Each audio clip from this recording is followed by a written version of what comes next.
change your life, I'll love you, then she said. Cut your hair, you'll look like everyone else. Switch your shirt, you're looking a bit strange. Take this pill, it'll make your life so great.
The New York and Los Angeles Weekly Times entertainment publication named The Yo Show a top 50 independent program in the entire world.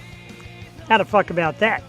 Lady White Rat, the song is Drown Out Now, one of the hottest bands out there, and one hell of an awesome song. Turn them off, turn me off. Good evening, ladies and gentlemen. Wednesday night. Back again for another awesome night here on The Yo Show. I am still a little, I'm still a little under the weather. However, I am here tonight, and we got somebody new in the house, everybody. This guy is an awesome videographer, one of the greatest I've ever seen. Dude is a big music fan, big-time dude on the music scene. Of course, you know Delco Jams, and it's the one and only Rob Padden from Delco Jams. Rob, what's up, bro? What's up, man? Thanks for having me. I'm excited to be here. Excited to have you, dude. Really am. And like I said, I reached out today. I had a guest co-host lined up because Wednesdays we like to mix it up, bring in a different co-host, add new people to our program. And the girl I had is like, dude, can't make it tonight. I'm like, all right, I'll put an ad up.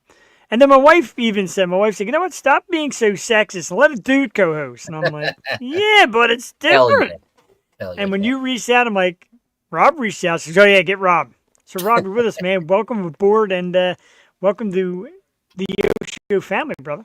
Hell yeah. Excited to be here. So tell us a little... go ahead, man. First, go ahead. Just say, tell us a little something about Delco Jams and the work you do, because for a guy, I'm going to tell you, he shoots most of it from his phone. It is the best video I've ever seen. Thank you. Well, I mean, I've been doing it since like 2013. I started filming my buddy's band, the Golden Monkeys, and I used to just film it with my old iPhone. I would just walk around, do it, always follow around with those guys. They were my really start to doing all that, and I kind of dropped off the map doing it for a little bit there for a few years. Then I started filming my buddy Jack's band recently, and then I just got more into it, more into the scene, things like that. It's been fun. I mean, you meet a lot of great people doing this, and honestly, through your phone, as long as the boards are mixed well, it sounds great. I was surprised. You had showed me, of course, that Lady White Rat video we play here. Phenomenal. From your phone to Sweeney. And you're like, dude, just do this, and I'm like, okay. How did you discover that, man? Is this like all self-taught stuff? Yeah, I mean, I didn't know for the longest time. Like, if you look at your phones, like, they're really great, like video cameras, things like that. Like, you go in there, you go to your settings, you up that stuff, you go to 4K, and as long as, like I said, I've been doing it for a few years, and it's just like a great passion of mine, things like that. I was blown away by it. It really was. And excuse me for usually I don't type during the program, but I realized Okay. I forgot to put a couple of the banners up, which is embarrassing. But I want to get all the great info because coming up tonight around 8:30, Rob, you said you did a lot of homework about this artist over the last few hours, and she's absolutely amazing. I think it's her third visit to the show because I love her that much. She even came on one year for my birthday, and she's a superstar performer, electric on stage, and got some brand new music coming out. Of course, it is Alyxx coming up around 8:30 tonight. Very excited. Rob said, "Do you mind if I mix some of my own questions?" Absolutely, dude. It's what we do here. We improv it a little bit. We have a little fun with it. You know what I We mean? like to have fun here. We cut loose. We do. We absolutely cut loose. There's no tight ass stuff here. I don't want to. I don't want to know about your politics. I don't want to know about your religion. Tell me your dog's name. Tell me what you're drinking, etc., and tell me about music. I'm your guy. Hell yeah. And that's why I thought, Rob, you were like, Rob asked me some questions about can I do this, this, and that, and I'm like, pretty much. Yep. Like over my dead body, you can. Right. Well, some of the things he asked, I had to cut him out. But yeah, long and short here, man, we just enjoy and we love the artist. And Alyxx is fantastic, and Yeah. she's got a brand new song coming out in a couple days called "End of Me." It's coming out Friday, and I asked to world premiere it, and she said, "Have a clip." So we're gonna play a little clip of it in a few minutes after we chit chat and brag about how amazing she is. I also want to thank our guests from 2 Wednesdays ago, because of course we're in Vegas. 2 Wednesdays ago, we had Bree May, kind of a country rock artist. She was really cool. So yeah, man, that's what we do here. Rob, I know you're big into going to shows like I am. Going out, checking out bands, checking out artists. What are some of your favorite places, man? What kind of places do you dig out there? Because I know there's tons of great places out there. Shout out to the Roof in Philly, hell of a venue. They don't have a lot of show. They don't do shows often, but when they do, it's a great site, great view, things like that. Also, the Ankle Pit out in West Philly, great venue. I love that place down in the basement. It's a nice little soundproof room, great staff. And of course, the Nail. You can't forget about the Nail. Love that place. Great A lot staff. of love for the Nail. Chris. A lot of love for the Nail. And Chris does such an amazing job. And, we'll talk about it later when Alyxx comes out, but I noticed that she gave some shout outs to venues that close and places that you play at. And it kind of sucks, man, because for me, if I had the financial ability, there'd be like a venue on every block. You know what I mean? The Yo venue. Because there's so many great artists out there that are worth it. There really is. And I get excited about it, and I know you do too. And it's pretty wild. So when you go, Tom and Jerry's, of course, is a great one. Yep, hell yeah. Love it out there. The Bridgeport Rib House, even though there's no stage, the food is to die for it, and you can catch some great band. Did I just say to die for it? That's kind of corny, but you know what I mean. Food's awesome, bro. Food's great. Food is great, and like I said, we get some of these great artists come out here. Like I said, Alyxx has been out a few times, and her music just gets better and better. And then I finally got to see her live. I actually took this super cool pic. You'd be proud of me, bro. I still have this pic on my list here. If I'd be So proud of you, you didn't take that photo. It's okay, buddy. I'm always Right proud. there. That is me leaning. It was Kung Fu Necktie in Philly, and I'm leaning against the stage, and I look at my phone. I'm like, holy shit, Alyxx is right freaking there, like right there. And then she came over and gave the horns. I took a picture, and I am in love with that picture. It'll never go away. It'll be there forever. Emotion, pure joy. It really was, dude. It's like a geek out thing, and I showed my wife. She's like, "Oh my god, that is perfect." And there's Alyxx up there with my favorite man, the yellow boots. She's on her stage presence, phenomenal. We'll talk about it in a little bit. Oh yeah. I love this pic. I love that pic too. But going back, that was corny. I said that word. So how we do it here, Rob. And the good thing about the audience, Rob, is they love to pick on me.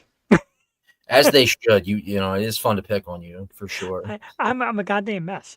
Rob said, "Can I wear my shades?" Rob, your shades are your signature, bro. There's no way I let you go without your shades.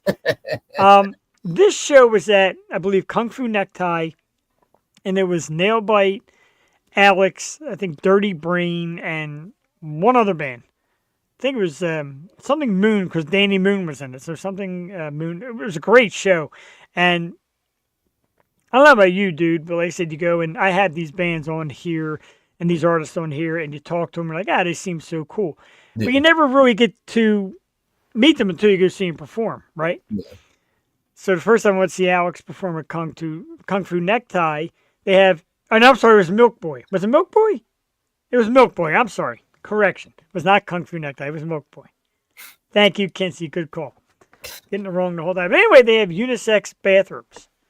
So my first meeting with Alyxx was pretty much her washing her hands, get ready to walk out of the bathroom, and I'm just like, oh, wow, awkward. And she's like, what's awkward, dude? I'm in the washing my hands. Like, come in. I'm like, yeah, but you're, I feel like you should enter any room and go, yo. Right. Now, maybe. It might have broke the ice. I felt like this big, and I came out, like, my face was like pale white. My wife's like, what happened? I'm like, well, I just met Alyxx face to face in the unisex bathroom. So, of course, she says, what happened? I'm like, oh, she was, like, fully dressed on, just washing her hands. Awkward moment. That's what we do here. We do awkward moments. Hell yeah. Yeah.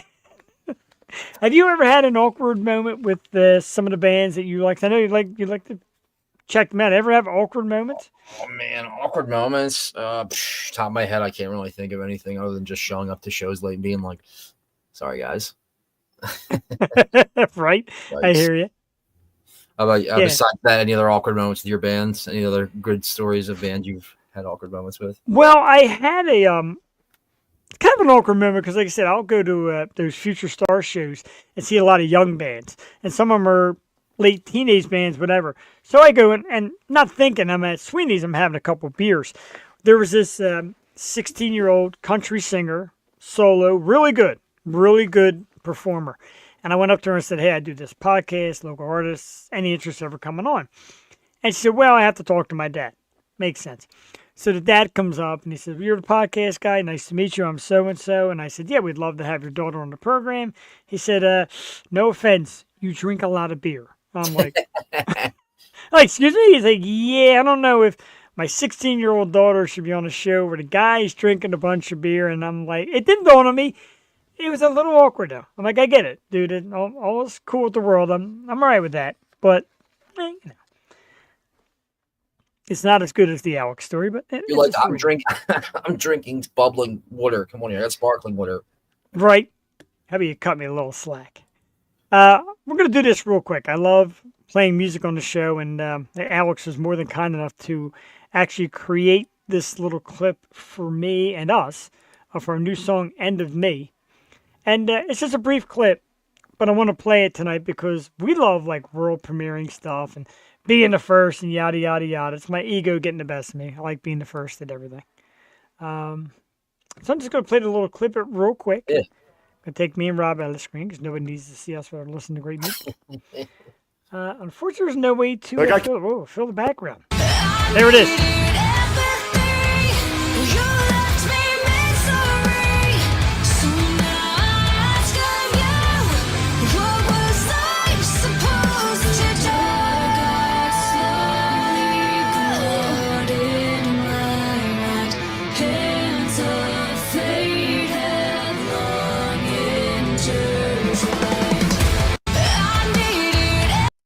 All right, that was the end and the restart. End of Me coming out Friday, and you had mentioned you said a little bit of Evanescence. You compared it to something else. Paramore is good also, but to compare them, I almost feel bad to compare them. I'd rather compare them to Alyxx than Alyxx to them because her whole presentation is so unique. Mm-hmm. And no offense to some of the bands out there, but some of the cookie cutter delivery, like a brunette in a dress singing it, okay, that's cool and all. When you get Alyxx and like skin tight uni and the boots and the purple and green hair, and you're like, yeah, man, this is about to rock my world, and it does. It's awesome. Yeah, I'm sure she's got a really great stage presence as well. Really does, especially like I said again, when weirdos come up and snap a picture of you on stage, you gotta have good. You've got to have good stage presence to hold your composure during that. I mean, again, a few beers in me and weird shit happens. Nice. Hell yeah. But she has a show coming up, and I know you mentioned shows that'll be in the area. And she is playing in I always say it's wrong. Broadheadsville. I actually made a banner for it that I now can't find. Awesome. I absolutely stink of this. Sorry, Alyxx. You can absolutely slaughter me later. I'll find it. Crucify him. Crucify me dearly. I get people sending me texts like, "Hey, What can you're we?" doing right now. I'm a disaster, and I get what I call fan geeked, and every time Alyxx comes on, I get absolutely geeked because I'm, like I said, I'm a big fan. Did your voice crack a little bit too? It does. It does sometimes. It even did that night, like we were taking pictures, of course, at the venue, and my wife's like, "You're shaking." You're stroking your beard more than usual. Wow. That's It's a deep cut. it is a deep cut, but I do like it though. Because it is something I would say. Hell yeah. I just type in a few more things. Sorry about that for a little bit of sluggishness tonight. I'm going to make sure that get those on air. Comment sections going nuts without me. It gets higher. It does get a little higher. You see them talk to Sherry. Yeah, it's something. Best beard in the business. See, the good thing about the audience is they pay very close attention. So every little tweak, every little squib, every little thing I do wrong, I hear about it the following week. It's kind of a beautiful thing. I have an entire audience that just likes to throw shade at me every chance they get. I love Absolutely. So I'll let you all know out there, anything that you see tonight that you don't like from Rob, you can feel free to reach out to Delco Jams on Facebook and Instagram and leave a message. Let him know what he's doing right and wrong for the next Hey guys, time we don't bring him forget to back. like, comment, subscribe, guys. Right. That's the most important. You could, like I say, you could throw all the shade at me you want as long as you like and subscribe to do so. That's why I'm wearing my sunglasses, because I find myself constantly shady. I'm so sorry. Well played. Now I'm so sorry. It's early yet. You get away with a few of those in the beginning. But so what did you think about like music in general? Like to me, I think the local music scene, original artists are making a big push.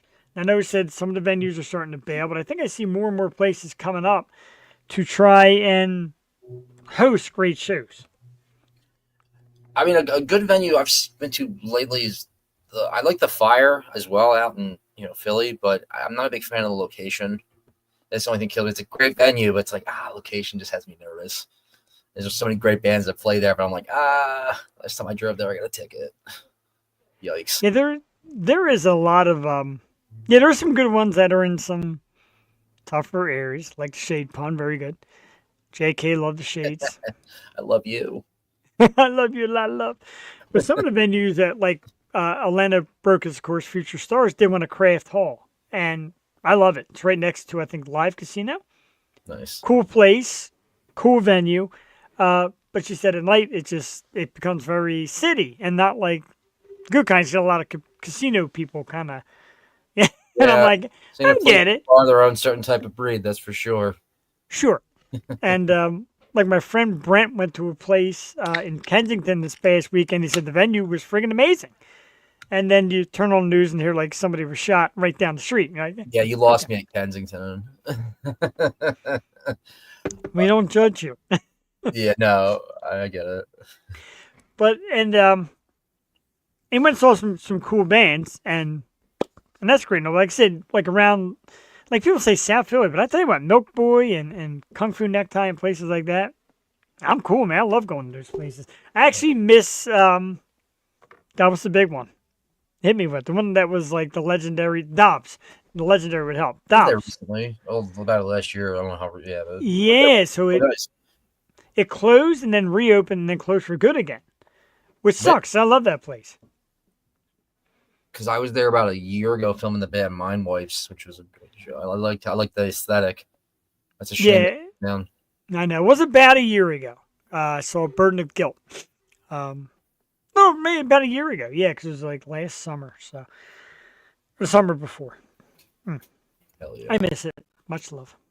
Hell yeah. But I think the time has come. Let's bring out our guest. And she's been backstage the whole time. And sometimes I wonder if they listen and say, did I make a mistake? Should I bail out of here? I really don't like this guy now. Luckily, she's been on a few times. She knows what to expect. But even still, she's like, "Oh, Alyxx, get out when the getting's good." Internet error. But let's bring her out. An amazing, incredible singer and songwriter. Said the brand new one, "End of Me." We played a little clip. Comes out this Friday on all streaming sites. So make sure you check it out. Download it, pre-save it, do everything for the amazing Alyxx. Ladies and gentlemen, good evening. Hi, what's up? How are you? I'm good. How are you?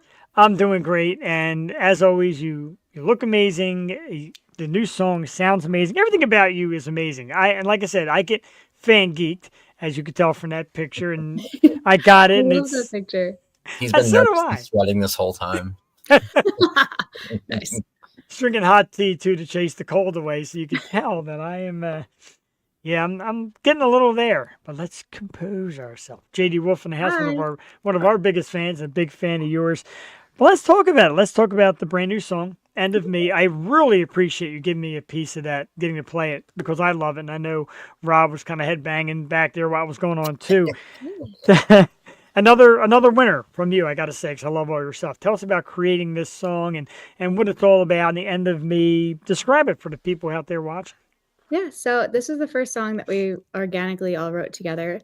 I normally come to the studio with the songs done, basically. At least all the orchestration is done. And I'm like, all right, now let's add real instruments to this because I only play piano and I can program other instruments, but Yeah. obviously I can't actually play guitar or drums for real. But this time we okay. sat down and kind of started from scratch, and it was really cool. It just kind of organically flowed together, and yeah, I was like, I just want something really heavy, driven. And then one thing led to another, and then I started humming along to a chorus, and then the song just kind of just came out of nowhere. It was really cool, and all thanks honestly to Zachy because he is the brainchild behind this. So shout out to Zachy. Shout out to Zach and thank you for that. Like I said, it's always great to, when you put out new stuff. I'm always there for it. I'm always a fan of it. I share it, etc. So I love what you do. Rob, I welcome you in, man. Feel free to meet Alyxx and ask him Oh yeah, questions. no, We usually take turns. So. I was loving the production explanation. I was gonna say I love the colors of your hair too. Green and purple, two favorite colors. you. So to see that. So when you go into writing songs, I guess if I'm saying this right, what drives you with the songs that you make? Like, do you go into them thinking any kind of I kind of want it to sound like this? I want to have you get what I mean? What your music? So I normally don't really have a vibe, I think, because for this specifically, it's part of an EP. So I had an idea, I wanted each song to kind of have their own place, so it's not all monotonous. And I was like, for this one specifically, I was like, I want something just very heavy and guitar driven. But most of the time, there's no plan. Sometimes it's I'm humming along and I was like, oh, I come up with this cool melody, so I want to just kind of bang that out. Like the song Alive, I was humming the chorus and then I sat down and I was like, let me just record the piano part for the chorus just so I don't forget.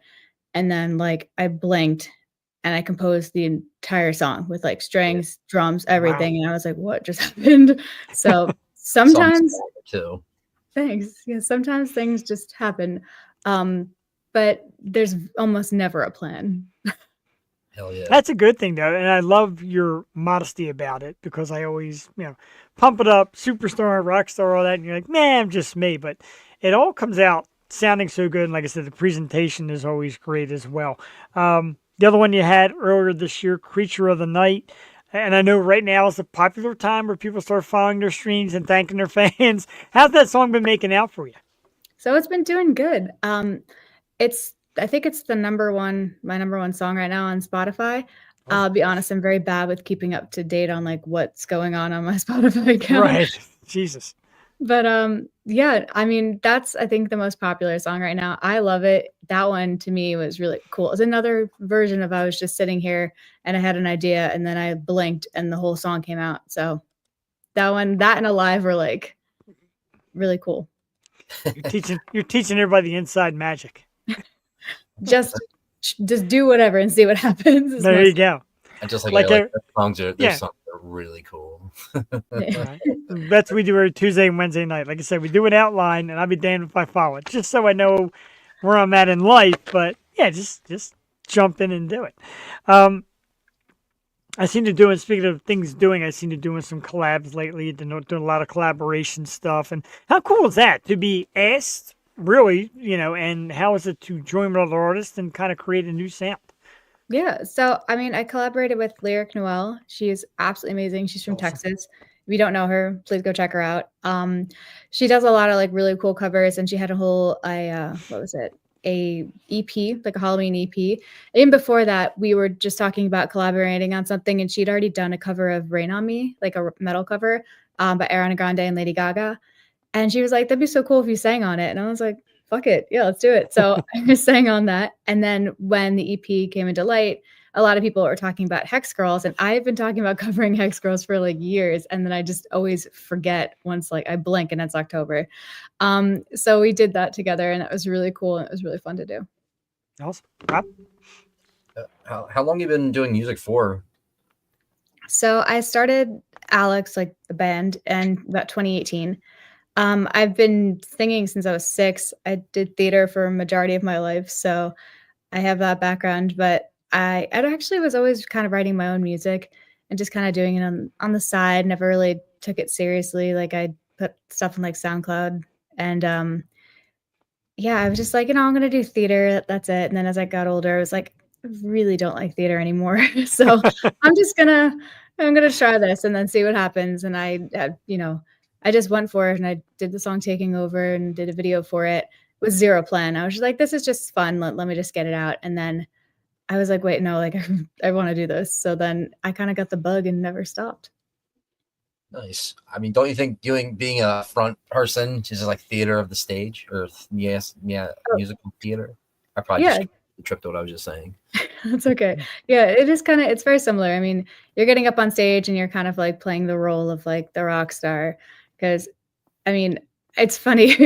you talk me up so much, and you're like, oh, there's this rock star on stage, and I was like, I'm this like nerd sitting in her basement, and like a freaking stage has like wrapped up in a blanket, saying horror people on it. Oh, that's pretty cool. I like that. They're in the Mystery Machine from Scooby-Doo. Very cool. See, I like stuff like that. That's, as you can tell. I know. I always admire that. Thank you. You're welcome. When, and no offense to my wife, but when a beautiful girl comes out and says to me, I admire that, I feel less nerdy. So thank you. I mean, you're talking to the girl who dresses up for Comic-Con every year. So that's cool, though. I always wanted to do that. Is horror cons, Comic Cons, like, what's your thing? So I actually have never been to a horror con, which is embarrassing on my end because as somebody who loves horror, and they're not that far away from me. But I normally go to Comic-Con. Actually, this past year, I was really sick. So I had tickets and I missed it. So that was very devastating on my end. But I went to Camp Crystal Lake instead. So like, that's okay. But yeah, no, I think Comic-Con's cool because it has a little bit of everything, and it's the one in New York. So it's an absolute shit show every year. And what do you dress up as? It depends. I've gone as like Arkham Knight, Harley Quinn. I've gone as a steampunk Mad Hatter. I've gone as Huntress. My favorite though is my Joker Harley Quinn cosplay, which I ended up wearing on stage one time for a Halloween show because I was supposed to wear that to Comic-Con, but it was 2020 and the world ended, so I wore it on stage. Briefly ended.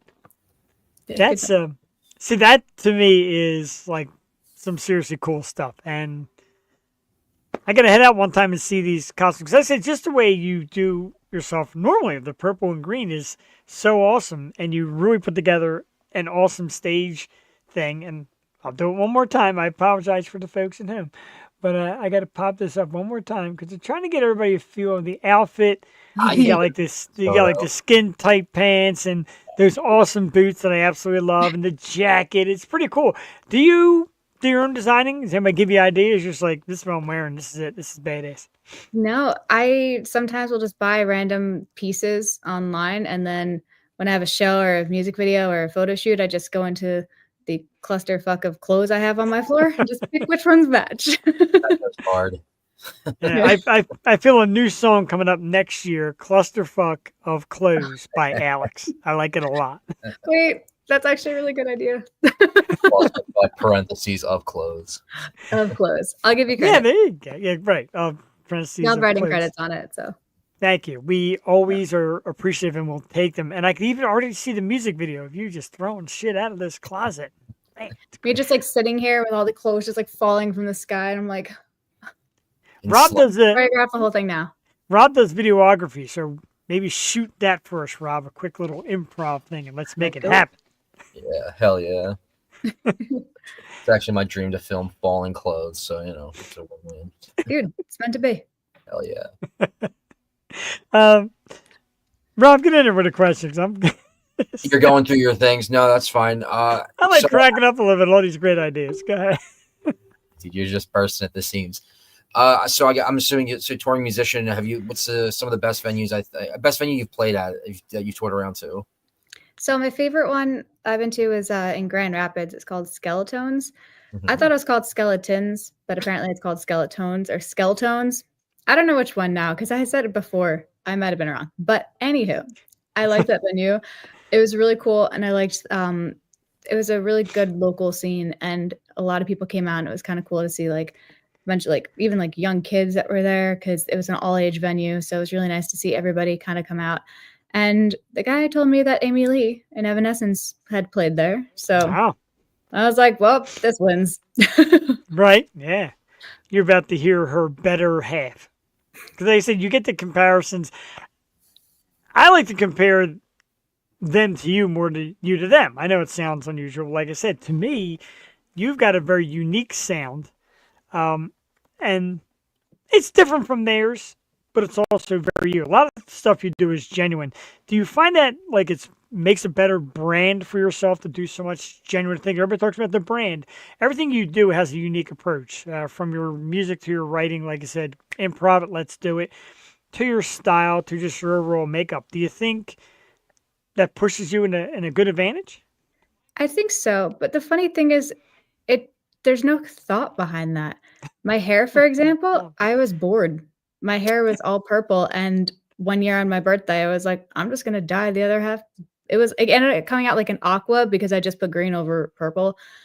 And I went to my family. No, we went out to dinner and I just showed up and they were like, okay. There's not a lot. I mean, I'm influenced by so many different things. Like I said, I do have that Broadway and theater background. I listen to a lot of classical music. I listen to metal, pop. So I just kind of have a lot of different influences. I think a lot of people compare me to Amy Lee and Evanescence because I don't scream and I have more of a melodic voice. Sure. And if anybody tells me I sound like her, that's literally the best compliment. So thank you. I will take that. But yeah, I mean, I understand that comparison, but yeah, I mean, I just try to do what feels right. I don't set out to do anything specific. It just happens. That's Nice. pretty amazing. I plan every single move from the tip of my beard to the shirt I'm wearing to the hat I'm wearing. And then, writing it down. There's a closing list. No, there's not a closing I haven't list. told you yet, Jeff. That is all completely adorable what you're doing. Thank you. I feel awfully adorable in the process. Alyxx, am I adorable? Very adorable. Thank you. Yeah. Last time we'll ever see Alyxx. No. But you're always so very, very kind to our program, and I thank you for that. Like I said, the one year I kind of last minute, hey, how about we switch nights and you come on for my birthday? And I'd love to. And you're always very responsive and classy about it and professional. Thank you. Tell us maybe, because I'm sure you've dealt with hundreds of people. Tell us maybe some of the worst approaches you ever got. And maybe one of the best, and not just podcasts, shows, etc. I'm sure there's been some horrible presentations. I mean, not that I can think of. To be fair, I'm very good at if something happens and it's bad, I just go, okay, and then I'll log that away. I do remember one time I was playing at Blackthorn 51, and I mean, you see what I wear on stage. I mean, I guess it's risque. I don't know. I don't say it like that. I just it matches, looks cute. Who knows? I pronounce it sexy. Sexy? Okay, there we go. Good one. And I was walking around and this guy comes up to me and he's like, so at Blackthorn, for context, it was in Queens, and they have a bar and they have poles on it. So the women were dancing and strippers, whatever the fuck. It was a real metal venue. Gotcha. So the guy like comes up to me and goes, "So you're gonna dance for me during my set?" And I was like, "I'm pretty sure you're going on before me, but okay." And then I just went, buddy. "No." No. So I just thought it was funny because, like, even if I was just there, it's a very strange way to pick up somebody. Yeah. Right? Yeah. But off-putting. Like, how about hi? Could have started with that. But anywho, so that was the weirdest one. Or how about, hey, oh my God, here you are in a unisex bathroom. Still the funniest sideline. I seen you laughing at it backstage. Still can't believe that was the meeting. And I walk in and it's like, no way this is happening right now. Like right in the back of me, I'm like, no way this is happening right now. Because it's the most awkward possible place you can meet anybody, especially somebody you've spoken to. And somebody who, like I said, I consider a star. I get fan geeked around you, and here you are, pretty much like washing your hands, get ready to walk out. Was it as weird for you? You seem very cool about it. You're like, hey man, the funny thing is, I didn't think it was weird at all. I don't know what that says about me, but the Just fact that every you're other like, day. oh Come my on, God, dude, it was that's so nothing. weird. And I was like, I guess I saw you. I was like, hey, what's up? And I think I said something like the. I don't remember that part, but I remember you're like, oh my God, hi. Yeah, pretty much. It was. It's the most unique thing, and like I said, I always thought you were cool coming on here. It was that moment I'm like, yeah, she's like the coolest. Like I walk right into like a unisex bathroom, it's like, hey, what's up, dude? And then we walk right out, and we're taking pictures. Like, thank you. Yeah, some serious rock star shit. Told you, I'm just a chill nerd. I'm just a chill girl. Right, that's what we like. Rob, get in there, dude. You got something? Oh no, I'm just listening. This is just funny. I'm just thinking you were saying worst experience with fans, and all I can think about what about fans that just walk in front of the stage and just selfie real quick and smile real big, expecting somebody. Whoop, that way. Whoop. I like that. If you want to come up and say hi, come say hi. Just trying to make a burn at Jeff. Thank you. It's a crowning moment. I'm so damn proud of that. So holidays are coming up. Obviously, Thanksgiving just passed. Christmas. You mentioned your love of Halloween. Is there downtime? 'Cause it always seems like you're creating or working. Your social media is always busy. You always seem busy. Is there downtime, holiday time? What could it possibly be? No. It's funny. I didn't realize how insane my schedule has been the past couple weeks because I have the show coming up. So I was like practicing and like doing, the social media content and stuff for that. And then my dumbass decided to release a single on the same day. That was me. I chose that. And kind of kicks ass there, really. It's cool because I'm going to play the song live for the first time on Friday, but I was just like, oh, this is a lot of work to try to do in one time, plus, work and life. So it always seems you're on top of it, though. And again, like I said, I lay out the comments again, I'm not doing nothing special. It's just me. It's just that. What I think is, I was blown away by the fact I'm looking at the dates. I mean, yeah, the show is Friday. The single comes out Friday. That's legit. You're legit, man. You're a superstar. I freaking love it. Hell yeah. thank you. Absolutely. We talked about venues, of course, some of your favorites, etc. Also, so you made a post a couple days ago about one of your favorite venues you played at in the past up in New York closing down. You notice that more. You're starting to see venues take a little bit of a dive. Why do you think that's happening, and what can it do to resuscitate it? Because me and Rob know there are just hundreds of great bands between PA, New Jersey, Delaware, New York, but seems to be less venues. Yeah. What do you think? I think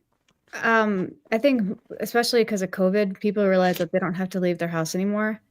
And everything has become so virtual, like especially on Twitch, like people just live stream things instead of actually go, which is cool. I mean, there's some people that can't leave their house and that's good for them, but like the people who can, it'd be nice to go because, yeah, I mean, these venues aren't making their money. And I think, unless you're like a bigger band with a bigger following, I mean, you're not really going to pull a crowd necessarily. And I don't think venues can take that risk anymore, which sucks because like you said, there are so many bands and there are so many good venues. Like I heard another one that may or may not be closing now near me. So I'm not going to say the name, but it's a pretty, I've played there a bunch of times and apparently they might close. And I'm like, are you fuck? Wow. But yeah, they're expensive. It's kind of a shame too because I know there's a lot to run, sound and speakers and like JD said, insurance and just making sure everything pops off right. And then you got drinks, and a lot of people complain about the cost of drinks, etc. So I kind of get that, but let me think the best way to put this. A venue maybe that's not a bar, because we do it. Our show does it once a month. It's an entertainment venue. It does have a bar there, but it's not a bar. It's more like a venue. Do you think something like that is the future, maybe? I think so, but also a lot of venues make their money from the bar. Sure. So that's I mean, I think they should have, I don't know, maybe not even necessarily like alcohol, because I know there's a whole liquor license and all that fun stuff, but like maybe just like something, because at the end of the day, like a venue can't run on just ticket sales. True. You know, so we wish it could. I think house venues are going to come back. Which ones? House venues. Yeah, kind of like basements and house venues. Yeah, they are. Roof basements. It's just these small exclusive shows. You know what I mean? Get really big fans to go see. We should just go, you know, set up a parking lot somewhere and just say, fuck it. Hell yeah. Start playing. I hear a lot of people start talking about farms. Like, I got farmland. I'm getting ready to build the stage. Actually, there's a guy a couple hours from us that did it. And one year for his 50th birthday, he had a huge show. It was, his name was Chris Smith. So it was Chris Smith in July. He had 8 bands, an outdoor stage that he made. Wow. Bands brought amps and you know, instruments and all that. And it was pretty damn sensational. So maybe that's something. You know what I mean? Like BYOB and those types of shows, you get people who like really care for the sound. True. I mean, and when you're in like cramped venue that has, you know, not that great a sound, it just sounds like ass. There's nothing worse than seeing a band and just hearing muffled vocals the entire time. God, yeah. Insane. It's or like, just like muffled vocals and bass. Yeah. Yes. and it's unfortunate because you try to talk to some of these sound guys like, I don't need your opinion, pal. I'm working this just fine. Yeah, I got it. Or it's like the speakers are blown out because of that. So you're hearing like weird ass noise and you're like, this is good day. Good day. They walk away, they're like, what an asshole. That was the thrill though of finally getting to see was to hear how it comes out, and it comes out amazing. You do have like I said, terrific sound on stage. I even love the room you use when you're building this program. A little bit of green lighting in the background, nice dark essence, lighting on your face. It's totally cool. Is that where you do most of your creating? Yeah. So this is my basement at my dad's house. So this used to be my dance studio. Oh, okay. There's actually a mirror over there. So it's like half of the space. So right where that black stuff is, that's the side. Anyhow, there's a dance studio there. And then during COVID, I took this half and made it into a recording studio. So you don't really see this much in shots, mostly because it's a mess half the time. But I have like my keyboard here, a bunch of amps, everything else. Yeah. And I do everything here basically, unless I'm like going to record like the actual music. But in terms of like the strings, the synth, the effects and all that stuff, I do here and I just send it to get mixed and mastered. But vocals, I do record at Zacky's studio. Very cool. I'm waiting on Rob. Sorry, man. Oh, you're good. No, I'm just processing everything now. That's great. So, tell us about the big show coming up Friday. Like I said, tell us about it. Tell us about getting back on stage and what we can expect from seeing you live. Yeah. So, I'm going to be playing the first time. Hello, let me try that again. I'm going to be playing this new single for the first time, and that's going to be really cool. We just started practicing it like 2 weeks ago because we never actually played it fully. And it's funny too because I have one guitarist live, and there's like about 5 or 6 guitar parts, maybe. Oh, really? So it's like trying to figure out which parts do we play. But yeah, no, it's gonna be really cool. It's gonna be a lot of high energy. I have no idea what I'm wearing, so that's gonna be fun. Oh, maybe okay. I'll wear that outfit. But I do like that. I'm playing with Paralandra and Scotty Austin, and there's a couple other local bands there. It's gonna be a really fun time. I played with Paralandra a little while ago at Dingbats, and they're insane. So I've been there. It's an awesome venue. That's a cool place. Yeah. Yeah, Definitely I've cool. done that for work. What would you say some of your biggest musical influences are, and like how would you say they show up in your work? yeah, well, Evanescence definitely. I grew up listening to a lot of 80s rock, and I listened to like that 3 Days Grace, Breaking Benjamin, but and of course like Hellstorm, like that kind of world was really what influenced me. But Amy Lee was the first time I really heard somebody who sang melodically or whatever, and not screaming. It didn't have this aggressive like rock voice, and I kind of connected with that more. And it's funny, I wrote something when I was like 16 or 17, and my dad goes, "That sounds like Within Temptation or Nightwish." And I was like, "Who's that?" So my dad introduced me to like all of these other bands. He introduced me to Ginger. He introduced me to Ghost. Like, What a cool dad. cool fucking dad, man. Right? Ginger was here recently, and I had to miss it. And No. my wife and I are on two different pages of music. Like stuff like yours, she loved. Like I've been playing it, and she's like, "Who's this?" I'm like, "This is Alyxx," and she's cranking it up. But before the show, I'm like, "Hey, I want to go see Ginger. Like, check it out." She's like, "Nope." It starts off good, and then it's like, ooh. Yeah, it's got a little bit of the growl. Is there ever going to be any growl in you? I have tried. It doesn't compute. So like it's a whole different technique versus singing. And basically with screaming, because I watched a lot of the Melissa Cross videos, she was saying that like your vocal folds aren't really touching. Like they don't close when you're screaming Wow. or like using grit or whatnot. And I have been training my vocal folds since I was 6 years old to close. So it's very hard for me to get that out of my mind. One day we'll see. I've tried, but not looking good. It's it is an art that's becoming a little more popular. Like the whole big thing about Jimmy Kimmel having a metal band on the show, whatever. So cool. Right, really cool. Like I don't understand why people make such a big deal. Like there's many genres of music, but to me this has to, Jeff. That's why.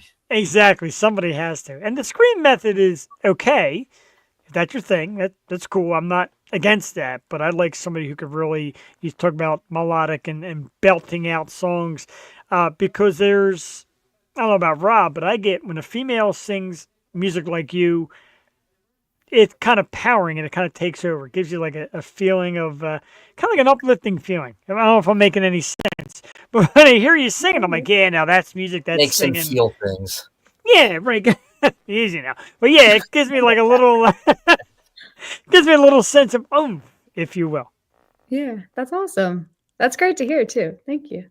Absolutely, I thank you for it, and like I said, I'm just been the biggest fan forever. Continue to be the biggest fan.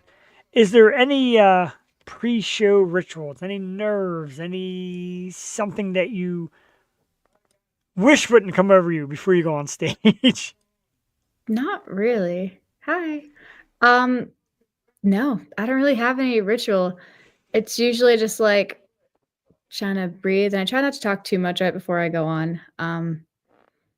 But no, half the time it's usually me running around, throwing my gear on stage, and then having about 30 seconds during that intro to just breathe.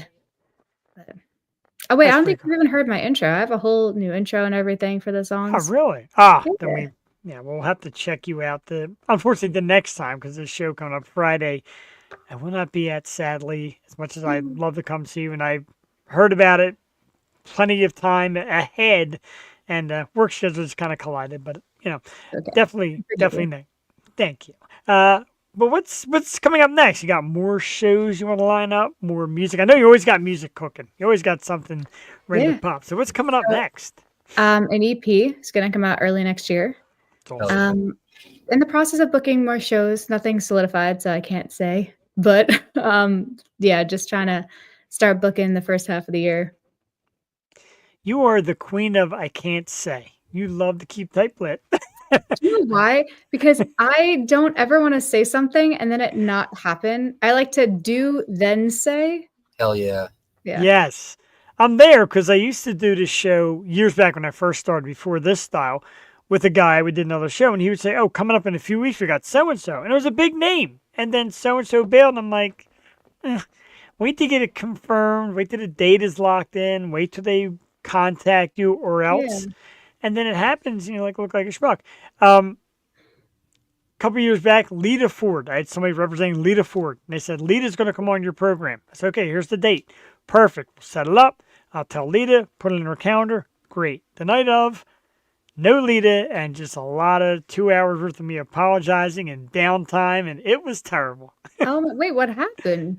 She just You hear stories. Apparently, the story they said was around the time of the California wildfires a few years back, and she wasn't coming around the area. And I said, well, wherever she's at, it's pretty portable. And they're like, yeah, we'll think about it next time. And I was like, well, obviously it's going to be a next time. I'm not sticking my neck out like that again. So yeah, that's rude. That's not cool.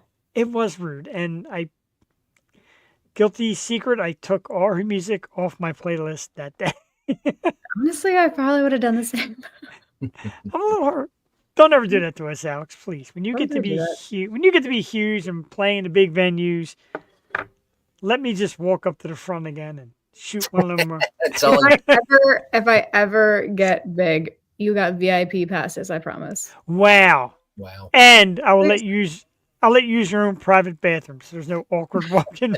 No, you can come use the VIP one backstage. Sweet. This is like the greatest night of my entire life. But again, this Friday, there's a lot going on. The show, the premiere of the song. When the song first comes out for you, do you play it all day long, or are you like, okay, it's it. Here it is, everybody. Because me, I watch myself all the time. Whenever I have downtime, I put on YouTube and I watch me. My wife said, "You are so jaded." I'm like, no, I just want to see. It's the same with me, dude. I'll watch all the videos I filmed. I'll be like, I love that shit. I can't help Right. I I also want watch it and judge myself. That's what I do. Right, exactly. I'm like, I want to see what kind of dumb shit I say in the moment that the guest's face changes. Yeah, I was like, what happened? The No, moment disappointment just sets in. I gotta see it. I will listen to the song ridiculously for up until the release, and then the release happens, and I'm like, I'm good. And then I Wow. usually won't listen to it for a while. Don't read the comments. Just stay away from everything. Yeah, I was Right, like, you know yeah. what? It's out of my control, you guys. I hope it works well. Look But, at my hands. It's out of my hands. Literally. Yeah, But there it is. Good luck. it also sucks because like I have so many videos I need to edit still. I'm so lazy. But it's like I have a bunch of like makeup transition videos or like get ready with whatever using the song and like trying to edit like a half hour worth of me doing something is just very infuriating. But anywho, I have to listen to the song 100 million times and I'm editing it too. So I'm like, you know what? Once all that stuff's done and I can just post it, I don't have to hear it for a while. I feel you. Anymore. Do you get into the comments at all? Do you read the comments? Oh yeah. I love Real. comments. They're great. I like the ones that are rude. My favorite comment to this day is, "This goes hard on mute." I laugh so hard. Like, if you're gonna make fun of me or be like a troll, make it funny because I would like to, Yeah, and it's fucking great. Right? So dumb. That's it's right. It's so dumb. It's funny. And a lot of those people are the people that can't even like make noise with two spoons. You know what I mean? It's those kind of people with no creativity whatsoever. I had a guy years back that said to me like, "All right, there, Fred Durst, your program sucks." And I'm like, "Okay." And I said, give me the link to your show. I want to watch." He goes, "I don't know what you mean." And that was it. Dude blocked me right after that. So Oh yeah. Yeah. I mean, half the time people are, they just want the attention. Yeah. I just think it's funny. Like I said, I grew up as a dancer too. Get very thick skin and doing theater, especially at a young age, like being rejected when you're like 10 years old oof. because like they didn't like your look or like your face or whatever it was because it didn't fit for their idea. You get very thick skin. Like you can say literally anything to me. 9 out of 10 times I'm probably gonna laugh at it. But like I don't get pissed at all. I think it's funny. And I had a friend of mine who she reads the comments and sometimes they can be like hurtful, but I'm just like, dude's probably in his like basement, like alone. It's funny. It's sad, but it's funny. the way I see it is if you get mad, they win. So I feel Yeah. like the person who should get you mad is yourself. Exactly. So my good friend Brent does a lot of photography work, etc., and is going out to a lot of shows, seeing a lot of bands. Wanted to know if you do you do any TikToks? He thinks he randomly stumbled on one of those makeup tutorials, and was like, she could be doing this on TikTok and getting some views. Do Yeah. you get into that stuff too? Yeah, I've done some like get ready with me and like makeup trends and stuff. TikTok is a very confusing thing. Yes. I've noticed that you need to like have a specific niche and just stick with that one thing. And I'm over here like when I first started, especially because I was a dancer too. So it's like I was doing not the TikTok dances, but like I would go take class and record that. So out of like some dancing videos, singing, makeup, I did martial arts, and it was like kind of all over the place. And it couldn't figure out where I was going. So my TikTok like was so random. And even now, like I was like, let's do music stuff. And then every now and then I'd post some like random thing that has nothing to do with anything. And like that's the one that gets The views. I'm like, algorithm.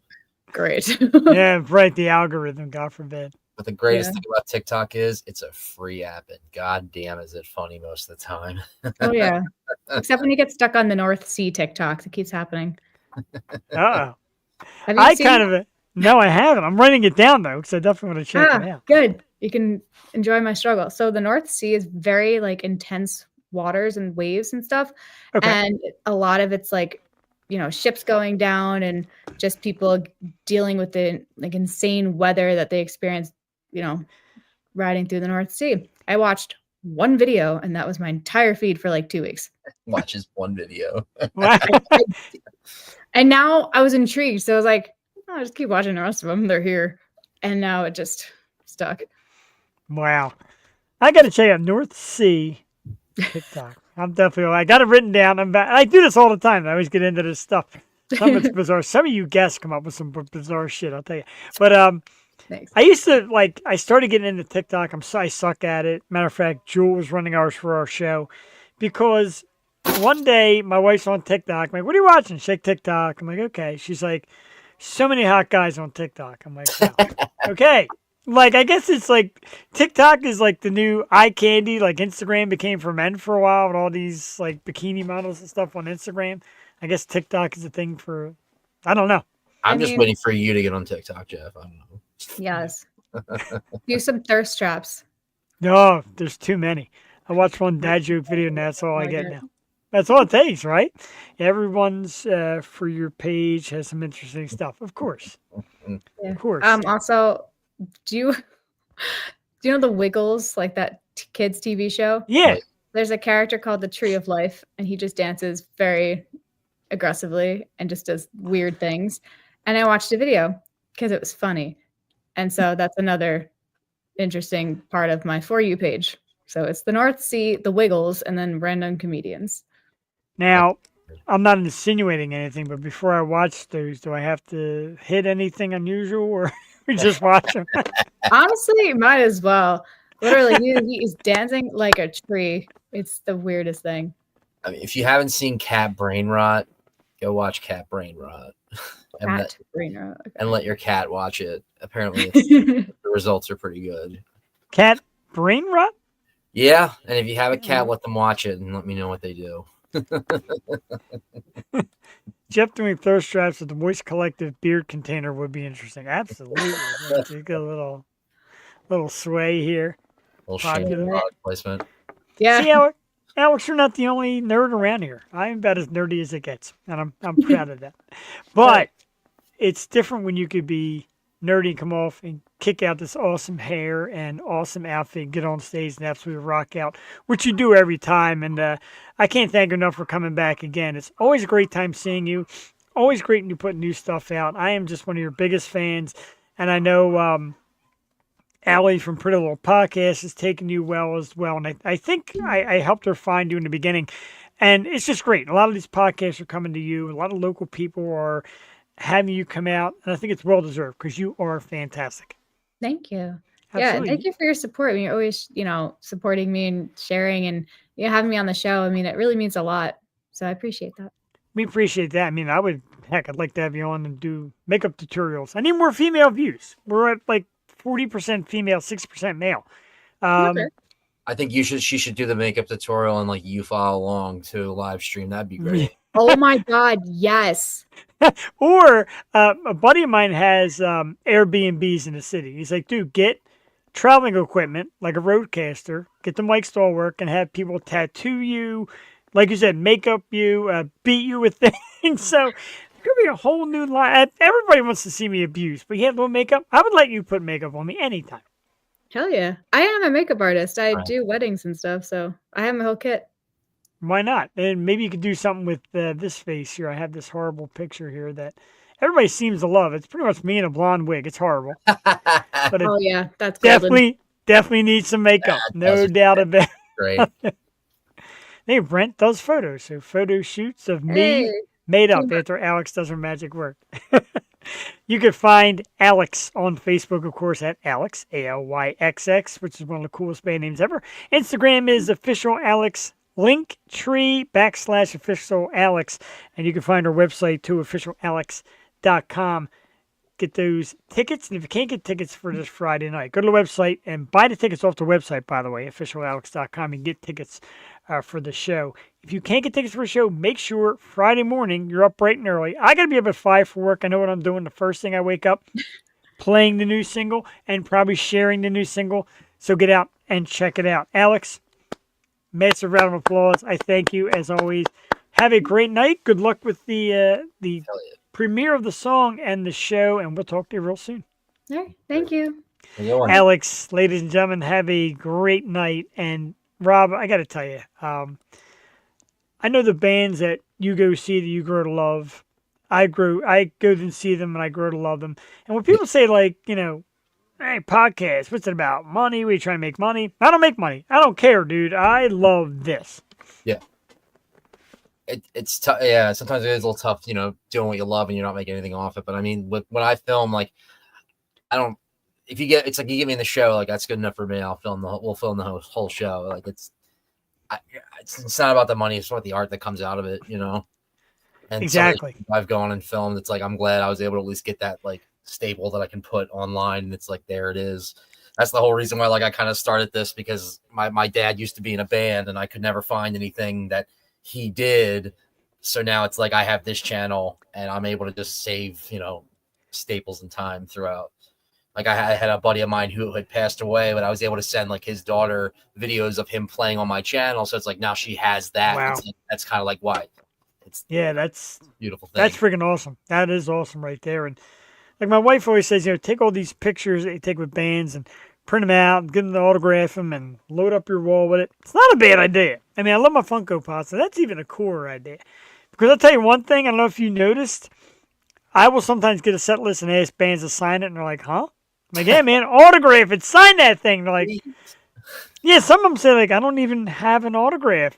I never thought about it. I'm like, dude, just sign whatever you sign. Let's do it. Some of them are like, who are you? Please get this man away from me. I know, right? The Yo Show. I'm terrified. Please get away from me. Tell you be a staple with these bands. I know. That's how you remember them. So I I love do get. going in the shows, because Yeah. you're more likely to remember, like, who's that dude in the back just filming with his phone? Seems like he keeps zeroing in on my crotch. It's getting weirder. Have you ever had a moment where, like, because I know sometimes I'm filming, and I look away, or I'll take a sip. Do you ever like find yourself taking like the most awful angles on people and weird ass pictures? Yes, I remember some of the first thing I did. I remember because like I was filming this one band a while back, and I remember seeing my phone just dip down, and I'm like, damn it, somebody handed me something. That's why I wasn't having my phone up. It's tough for me when I go to some venues and try and film, because like in my mind, I'm like, everyone's looking at me. They're like, who's this dude in sunglasses? Just like, Right. Who is this guy?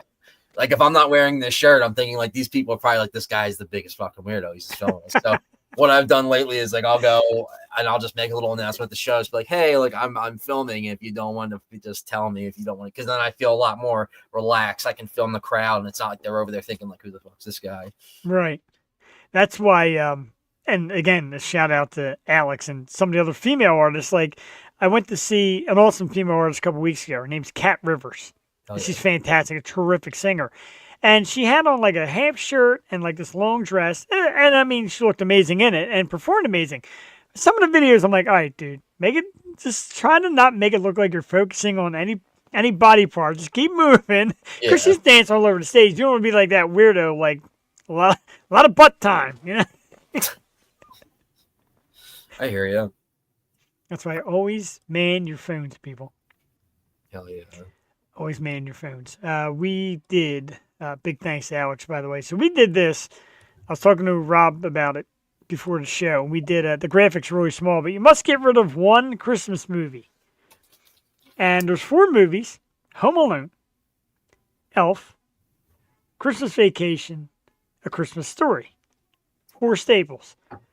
Rob, I forgot your choice. Sorry, dude. You said Christmas Vacation. I never seen it, and like I said, the only quote from that movie that I know is "Shitter's full." So. Shitter's full, which is one of the best lines in the movie. But I can't believe you've never seen it. Don't let my wife hear that. Next time you see her at a venue, do not. Call the worst, dude.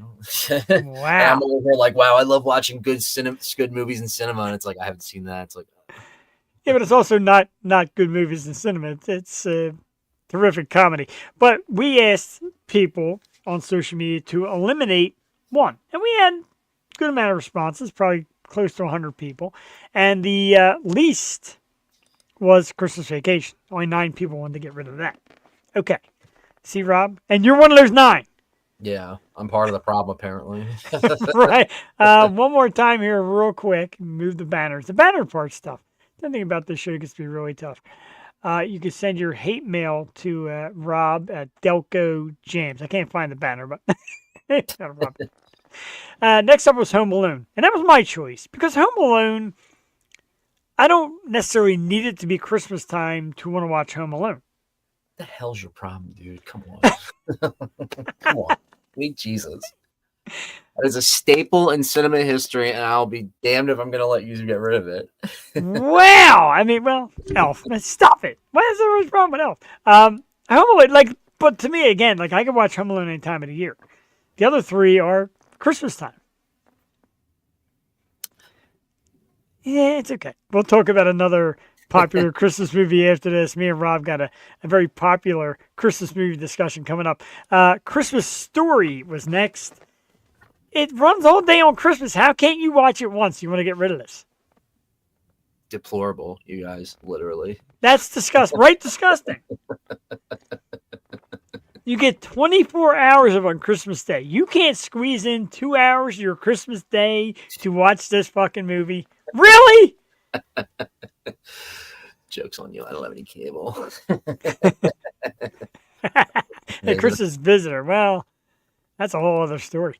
And the last one, of course, 30 people want to get rid of Elf.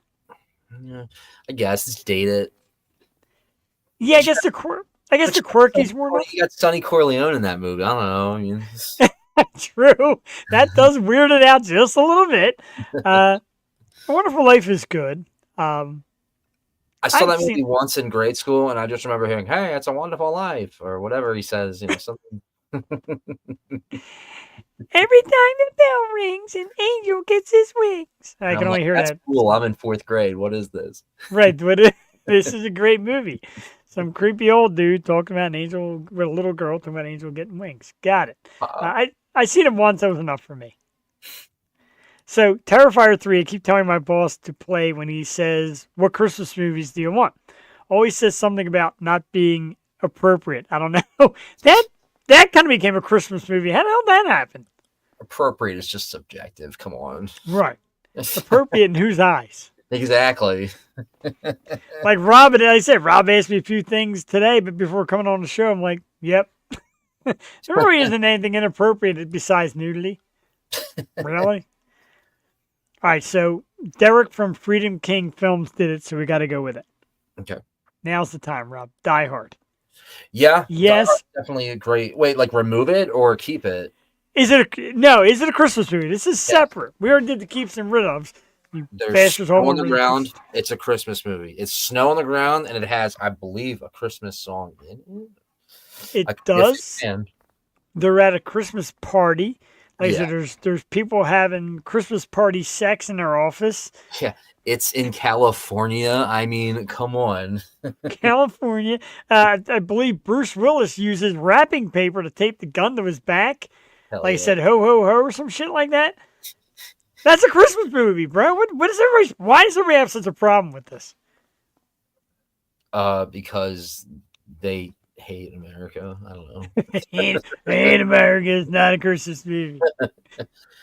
I mean, if Die Hard is a Christmas movie, then Batman Returns is a Christmas movie. Wow, I've heard that one too. I've been told that one too. Nightmare Before Christmas, but also on Halloween. See, to me, more on Christmas.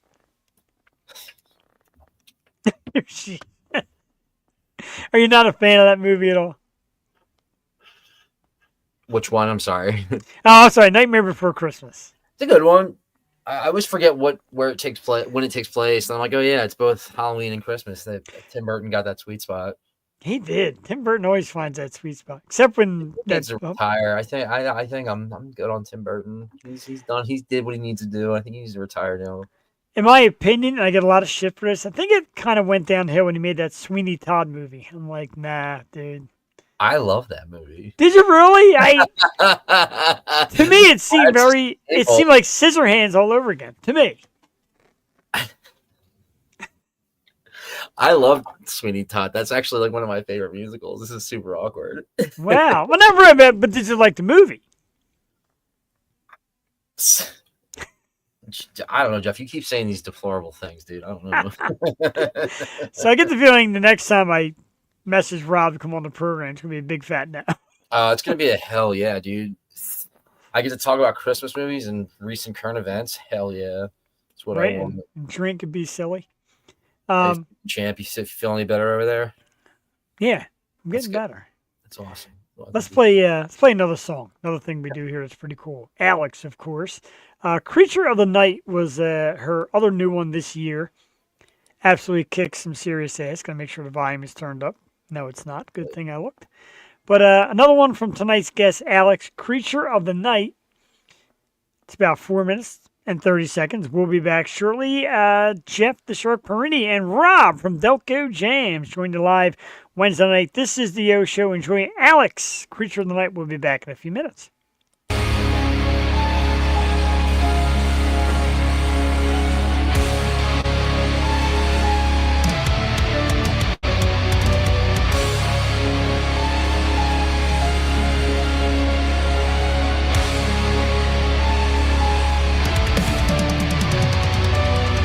Sometimes I realize there's something more to me.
Whoop. It was Cut hard. off a little too soon. Damn. Cut off a little too soon. I realized I forgot there's that ending piece. But Alyxx, Creature of the Night, one of her new ones. I'm impressed. It's fantastic. Super cool. Jersey girl working within this awesome scene, man. It is a banger. I absolutely love it. Hell yeah. The thing I forget, Rob, is using StreamYard like I do. I can mute anybody's mic, and that's fine. Can't mute my own mic, or else the whole show goes silent. Yeah. And here I am, like coughing up a lung in the middle of the song, probably like right into the mic, and I feel like an ass. My I apologies. thought that was part of the song. I was like, nice. They sampled Jeff's cough. Nice. Right, I thought, like, yeah, my cough made it. So my apologies to Alyxx for that brief moment you'll catch if and when you watch the replay. Available 24 hours a day on YouTube. Just subscribe to the Yo Show, or we're also on Twitch and Facebook. But there's somewhere we're not, Rob. We're going to talk about that right now. We are not. You cannot find a Yo Show anymore on. I got to find the banner first. Like, it's so much cooler if I had the banner right away. Damn it. There it is. But you won't find us on X or Twitter. And apparently you'll no longer find Jelly Roll. Artist Jelly Roll slams X and said it's full of bullies. It's full of hate. It's full of some of those awful comments you ever hear. I'll tell you what. Mine got hacked because I didn't use it off. It got hacked. Went back, couldn't get it back, so I no longer have it. When I did have it, and I don't care who owns it, and this isn't a political piece, there's something about it that is absolutely freaking toxic. Agreed or disagree? I don't really use the app that much. I actually just recently signed up for it and put the Hell Good on there because I saw my dad at Thanksgiving, and my dad's like, yeah, I'm on it. I got 1,500 followers. I'm like, wait, what? Jesus Christ. And he just posts the most dad-like things. I'm just like, how the hell do you have 1,500 followers?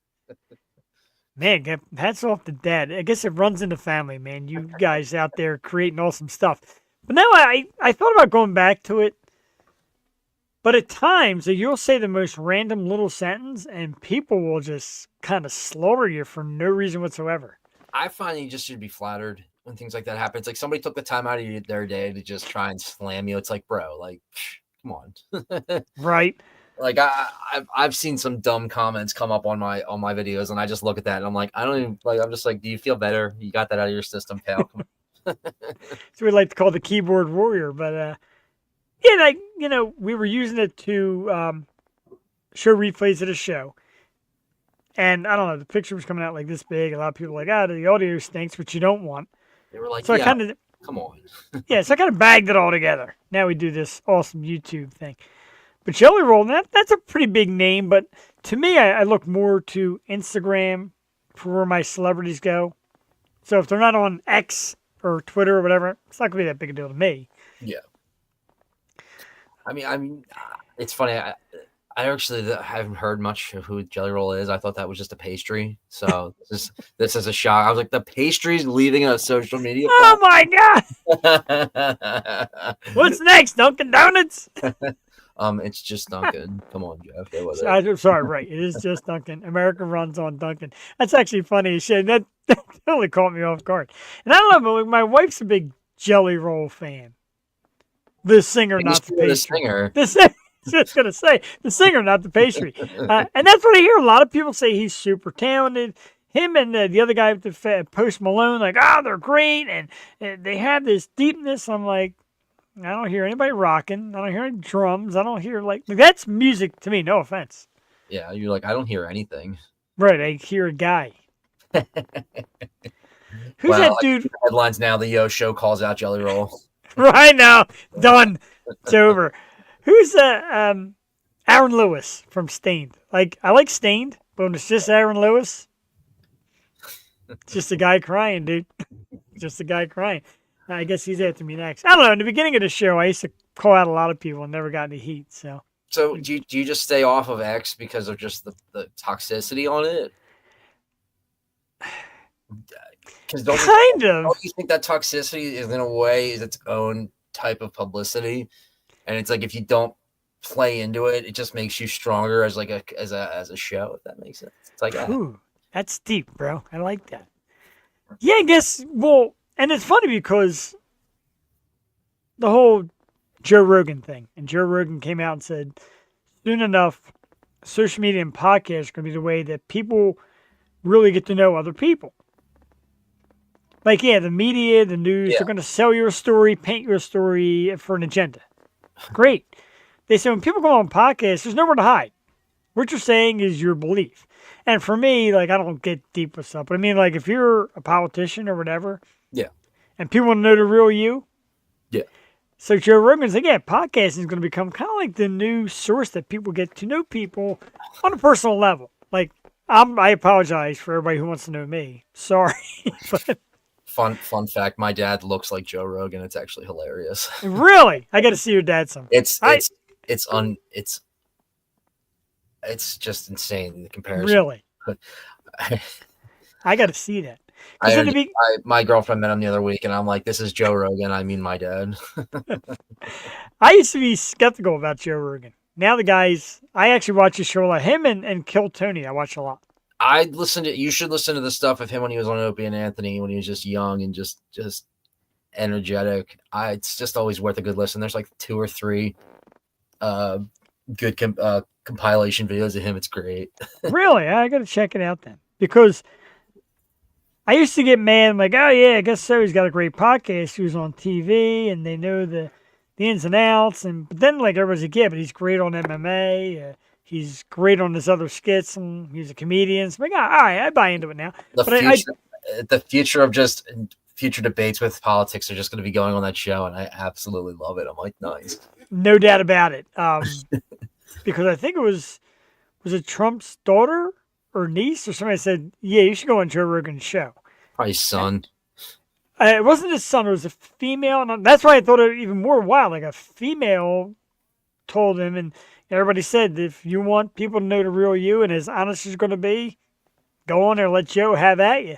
I and love Joe was cool about that it. profile photo. I'm sorry. Just that Freedom King film is just so patriotic as fuck. I love it. It's pretty cool. Again, Derek's a pretty cool dude.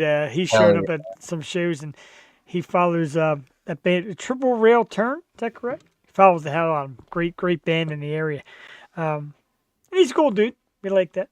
But yeah, I mean, maybe I'll give X a try again. People say go on Rumble, and then other people are like, Rumble is just like a political spot. Don't go on Rumble. I'm like, anywhere that's some dude, people can watch. Go to the next level for the podcast. Put the Yo Show on OnlyFans. Come on. Wow. I've had people say it. I've definitely had Yo OnlyFans, dude. Come on. Yo OnlyFans. We could actually do a Thursday night episode. And like I said, like the Dan Dangler, she can come on Yo OnlyFans. Man, my God, this is a great idea. And I ain't even been drinking tonight. Yo OnlyFans. Dude. And it's just pictures of you just fully dressed in the most sexiest of poses, just fully clothed, sitting in a tub like hell yeah, ready for the Yo Show. This is how we that would easily be the least aroused. Great. That would be the first ever OnlyFans page to get shut down by OnlyFans. OnlyFans. For the first time ever, 0 views ever. And my self-confidence is skyrocketing. But at the end, I've got this female sexy voice. No face, is here the sexy voice. Make sure to catch Jeff on the Yo Show Tuesdays and Wednesday nights on YouTube. It's just zoomed in really close to your mouth. You're like, hey, it's Jeff. What's going on? You want to watch me? Really uncomfortably close to the mic, like, great, dude, I'm in this. I'll host it. Extremely uncomfortable. Like, have fun. It's a fun, sexy show. A fun, sexy Yo Show. Drool run down my face. And it couldn't be any more unsexy. Probably the least sexiest thing. Man, that's what you call it. Call it the Yo Show, a sexy podcast on your OnlyFans. And then you realize it is the least sexiest thing you've ever seen in your entire life. You actually grossed out by it. It's a sexy show. It's a sexy show. People are probably listening. It's like, Jesus Christ, guys. But you know what, though? People would watch it once just to realize how stupid it is. Yeah, I'll keep watching it. Yo Show After Dark. we, we had this funny story. I used to do a happy hour podcast Oh, I with thought I used to do no, porn. no, no, God, no. If I did porn, I'm the guy in the next line. Like, when they say next, I'm that guy walking out. Um, I'm definitely not that dude. But I forget where the hell I was going with this. Oh, so After Dark. So I used to do another show, Happy Hour Pod. Dude out of Maryland named Ray Chase, and he had mostly adult film stars on his show. But it was cool. He would talk about the most outrageous things. They weren't afraid of it. A lot of them took it in stride and had a good time with it. Then we played games, like card games, on it with them and test their intelligence. Blast. So he retired from it. He says it got to be too much. But while he was doing it, a friend of his started a Roku network, had a bunch of shows on it. And somebody said, put your show on, Yo Show After Dark. And he said, edit it or hide it from YouTube so the younger audience doesn't catch on it. But people can watch you on Roku. And I'm telling you, this freaking close. Yoku. I was that close, so I realized I forgot to shoot this on Friday and Saturday nights. Like, there's no weekend to be had. So I backed out. Damn. For now. Yeah, you should go on the Yoku. Yeah, that would be really funny. You should pitch that to them. Yo, let's do the Yoku channel. I like that. I like that a lot. Unfortunately, you have the ability to put the Yo in a lot of different brands, dude. You sure do. Yeah. Mm-hmm. Hell yeah. Instead of porno, it's porn yo. God damn it. It's absolutely everywhere. Just in time for my wife to come in. We're not talking about anything. Clearly, I was practicing. My wife, as you know, practicing. Exactly. Rob, you've met her, and she said, Rob is such a cool dude. And when I said, yeah, Rob reached out tonight, and she's like, yeah, let's get him on. So that was awesome. She's a big fan of yours. Practicing the bass. I'm proud of her. Love it. Nice. We had a great time in Vegas, dude. She won $500. Not a gambler. There's the kind of people that win. The people that don't gamble. Mm-hmm. I gambled once. I gambled a lot when I was 21, and then I lost $50, and then I was like, I don't want to do this anymore. This sucks. I know. I'm like, I'm losing. God, I already feel like a loser already. I don't want to make it any worse, and I'm 21. I'm a loser in life. I got to lose my money too. I feel that way every time I bet on something that loses. I'm like, I'm just a loser. But when you win, nobody cares. Like, I won it. Like, at least I got the podcast. Right, that's right. Nobody loses here. Nobody wins either, but nobody loses here. Hell yeah. So, getting back, podcast world. Have you done any of it before? Have you done lots of it? What's like? I've tried, we talked about before. I tried getting that podcast off the ground with my couple of friends of mine. Where I would drive around door dashing and we'd put a mic in the middle and we would just call it Dash Dudes as we all just drove around doing orders. So if I got out the car, there's still 3 other people there and you hear the sound and the aesthetic, but trying to get 4 people's schedules together is an absolute nightmare. Oh, I feel you there. I mean, just getting, and I give props to Jewel Tatey for all the years she did it with me. For us to get that 8 o'clock Tuesday thing down, just 2 people.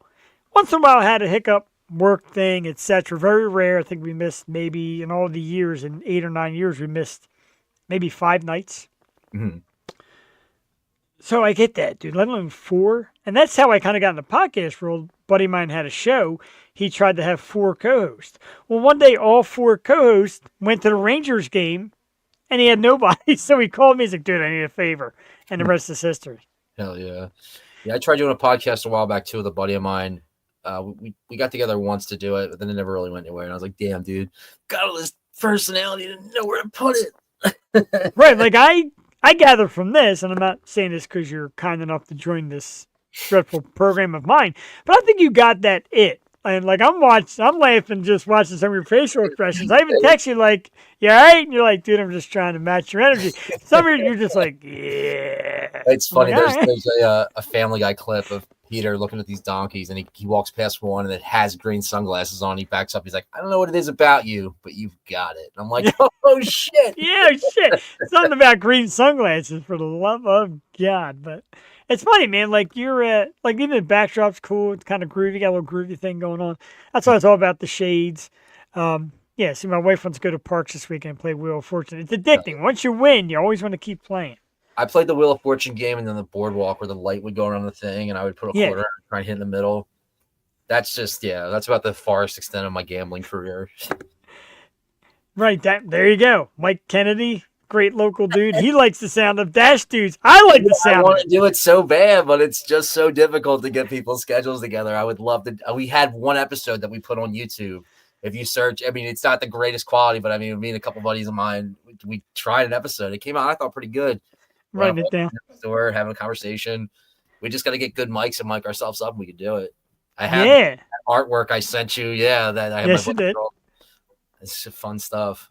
And what you do is you kind of some of the places you call ahead and ask them to make you your own bag, so it looks like you're eating shit out of people's bag. Like, this hot dog is delicious. It would be an all audio thing. It wouldn't be any visual, but a buddy of mine had the idea. He's like, we could do episodes and be like, who's in the trunk? That's pretty. That's a segment. Just hearing a muffled bumping in the trunk at the end. He's like, we'll find out who's in that trunk at the end. But I'll tell you what, man, if you carry around the phone and do that magic, you can make the most crudest shots of it. And like I said, you could be like in the Burger King being like, onion rings are delicious. And I'm like, this guy's door dashing? This is the guy giving me my food? Jesus Christ. I'm in love with it. I absolutely am. Jeff, we could do a Dash Dudes thing. We'll drive around. I'll drive. We'll have me, you, and your wife, and we'll have a little podcast. It's a car full of energy. I like it. Maybe we'll do it on I always say when football season ends, my Sundays fall apart. So coming February to a YouTube channel near you, Dash Dudes, or we can just make multiple Yo Show segments. Yeah, Yo Dudes. Yeah, that's what I mean. It's even better than After Dark because it's you and a bunch of your idiot friends, male or females, being idiots. The funniest things happen when you DoorDash at night. I told my buddies, I'm like, if we do it, we should do it at night because between the hours of 9 and 3 in the morning, some of the things you see DoorDashing are just wild. I had a dude tell me once at a Wendy's, he's like, I'm too dumb and I can't figure this out right now. I mean, that's not the exact words he used, but I was like, what? Really? Yeah, I've had this one dude, I delivered food to him and I got out the car, gave it to him, it was like midnight, and he's just like, hey, how you doing? I'm just having a conversation with out front of his house, and he's just like, yeah, he's like, I just really need someone to talk to right now. And I'm like, oh cool, well, here's your food. Good luck finding this person. I patted him twice on the back. I said, you're gonna get through this, champ, and I left. You're gonna be all right. Yeah. Here's your McDonald's. Oh my God. Holy shit, dude. I never thought of that though. I can imagine you probably get now. I know, I'm a married guy. You got a girlfriend, etc. Did you ever get like the smoking hot DoorDash person? Hotels? Like, yeah, I've been to the hotels, and every time I go to the hotels, if I go to a hotel, I'm DoorDashing it like Tuesday or Wednesday night. I'm like, all right, I'm already gonna see a scene, whatever it is. It always cracks me up every time because they're always just so nice. They never tip, but damn it, are they nice people when you go there? Like I go to the hotels where like they've had the VIP parking, and I'm like, I hope somebody validates my parking. I can't pay for this. Yeah, no, I haven't had any awkward situations like that. I've always said like, I wish I would once. I'd be very flattered. I'd be like, oh, nice. Somebody is flattering me, but no, unfortunately, I just get 6-cent tips and nothing else. I've had tips for 1 penny. I'm like, dude, who's like, you know what? I hate this guy. One penny? Yeah, dude. I mean, come on. In this economy, you can't really be tipping more than a penny these days. Come on. I'd feel better getting a 0. Yeah, it helps your pride a little bit when you just get a 0 instead of like a penny. You're like, wow, I could have made more. I'm grateful though. 276 is a good amount. It's not 275 like when I accepted it. Right, exactly. Now, friends of mine told me that DoorDashers make enough money that they really don't need the tips. That's not true, is it? No. I've seen I actually recently joined a DoorDash group, a drivers group on Facebook, and just some of the most funniest, disrespectful orders come through. Like, hey, drive 15 miles for $3. It's like, bro. Wow. But if you say no, it hurts your acceptance rate, then you're lower on the list of getting things that. Sorry, I gotta eat a Tums here. I'm getting a little indigestion. Yeah, no, I can't see how some people make like $500-$600 a night. It's like, bro, yeah, right. You ever do it? You ever DoorDash? No, I came close, and then with leasing a car and the miles, I'm like, no, I really can't. And then my wife's like, I'll do it. I'm like, I don't know, but I came close, and then you hear good and bad. Some people swear by it. Some people say, great side income, man. Come and go when I want. And all you're doing is delivering food. And I'm like, okay. I heard some people like, dude, you don't understand the orders, and then you got to wait in line. And then you're getting yelled at by the fast food workers are screaming at you. I'm like, I think the worst is it's funny. I have 4 1-star ratings, and I'm like, how? They're probably like, this food is so bad, and I hate this guy. Right. It's like, bro, come on. They'll blame the car, and I'm in the car business, and we get surveys after people come get their work done on their car. Oh, I hate my car. This is the worst car. All right, but what about me? I didn't make the car. I'm just there trying to greet you with a big fat smile on my face, and I still get the bad score. So, Yeah, those kind of people are called frustrating because when I'm waiting for my food and I see some dude just veer off, I'm like, this guy's running 2 apps, god damn it, and I'm waiting for my food. Yeah, I know they're called innovative and they're trying to make money, but damn it all, if I'm like, man, I'm gonna wait 5-10 more minutes for my food, this is dumb. True that, but yeah, man, you gotta do it. I find the best time to do it's like night. Like when I used to do it between like 9 and 3 in the morning, it's better because less places are open, so you're getting paid more on the mileage. Still, that makes sense. Yeah, but you still, like I said, I love the night because I don't gotta worry about people around me. I can do all sorts of illegal maneuvers when I'm driving and I need a U-turn. You know, it's easy. It's easy to traverse. Another guy I had out in the city, I dropped food off to him. It's just this empty city street, and he comes out of this bar. He's just, he could tell he's just on something. He just takes his food, and he's like, thanks, man. He's like, drugs are really cool. And I'm like, yeah, dude, I guess so. Here's your food. Have a great night, pal. Tip well. Please. Your friends and family know where you are, champ. Come on. Another pat on the back. That's my go-to Alyxx thing. I'm just like, all right, buddy, there. Come on, we're gonna get through this. There. It's gonna get better. A buddy of mine used to do Uber, and he said, I don't get it. He said, like, I would have a cooler full of waters in the back, nice cold water. He said I would have like tissues in the back. He said I'd be courteous, put their luggage away, or open doors from etc. He's like, and I can't get a tip. Like, you should be like, here's a tip, get a better job. Right, he was doing it part-time, and I'm like, man, like, I don't want to be in that situation. If I get no tip, I'd be embarrassed. Like, I feel like a loser again. Feel like? Okay, we like to have fun here. We'd like to have fun, a lot of fun. I don't know. Sometimes you ever have a little bit of a horror story with I think Lyft. I had to take it about a year and a half ago coming home from this festival out like up near Reading, and it was 2 a.m. I'm immediately let's rush and be like, you know what, I'm probably not going to get the most normal driver. It was 2 a.m. This guy pulls up. Sure. As he's coming, I look at his profile. I'm like, this guy has over 2,000 rides and he's got a perfect 5-star rating. I'm like, I don't buy that. That just seems weird to me. I trust somebody more if they've got at least like a 4.98 or something. Because like that looks normal to me. But when you've got 5, it looks like your account was like, I don't know, just created randomly. And this guy pulls up. Tell me you sneezed at one time and somebody didn't like it. He pulls up. I get in his car. He doesn't speak any English. He barely speaks any. And like, I start getting really uncomfortable. He just starts asking me like all these questions. Like he's like, you in a relationship? He's like, you like girls or do you like guys? I'm like, I don't really, I don't know. The whole time he was just driving, I just felt so uncomfortable. I was like, I'm never taking no Lyft again, dude. Wow. But when he was dropping me off, he pulled up a street too early, and I just jumped out the back. I'm like, I'm good, dude. All right, I'll just walk. That's it. Thanks. Yeah, but that is it. Nah, good tip. 5 stars. Good tip. Now, what do just running. I see why he gets 5 stars because he knows where all these people live. You know. Hell yeah. Yeah, I guess like you gotta give him 5 stars. Like this motherfucker's got my address. Yeah, I know. I don't know. I don't trust certain. But if you have a perfect 5-star rating and you have like over 1,000 like orders delivered, I don't trust that. I'm like, something doesn't seem right about that. There's It no was such fun, thing as a perfect driver. I'll be damned if they right? do otherwise. And my buddy used to say that when the pandemic came around, we were selling stuff on Mercari. I don't know if you're familiar with Mercari. I It's know kind of like Bill, eBay. but that's it.